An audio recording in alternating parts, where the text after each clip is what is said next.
হয় সমগ্ৰ বিশ্বৰ লগতে আজিও আমাৰ এই বছৰো আমি এই বৰদিনৰ যি উদযাপনৰ কাৰ্যসূচী চলি আছে আমাৰ এই যোনটো চাৰ্চ আমি অসমীয়াত যোনটো মণ্ডলী বুলি কওঁ আমাৰ এই খ্ৰীষ্টীয় মণ্ডলীটোৰ নাম বৰপেটা বেপ্টিষ্ট মণ্ডলী এইটো আমাৰ 100 বছৰ পূৰণ হৈ গৈছে যোৱা বছৰ আৰু আমি ইয়াত যীশুখ্ৰীষ্টৰ যি ঐশ্বৰিক প্ৰেম সেই প্ৰেমৰ যে তেখেতে এটা বাণী গোটেই সমগ্ৰ মানৱ জাতিৰ কাৰণে আনিছিলে সেই শান্তিৰ বাণী সেই প্ৰেমৰ বাণী আমি সকলোকে আজি আমি বিৰাব বিচাৰোঁ আৰু লগতে আমি সমগ্ৰ আজি অসমৰ ৰাইজক আমাৰ গোটেই ভাৰতবৰ্ষৰ ৰাইজক আমি খ্ৰীষ্টমাছৰ আমি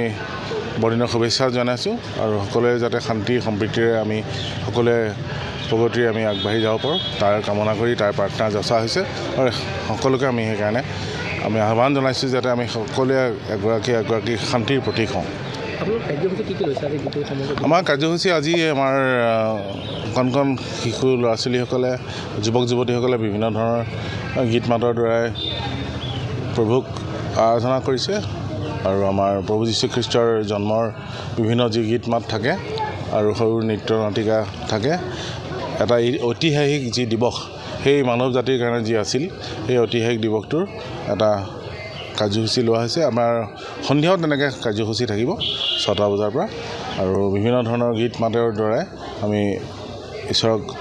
পূজা অৰ্চনা কৰিছোঁ আৰু সকলোকে আমি নিমন্ত্ৰণো জনাইছোঁ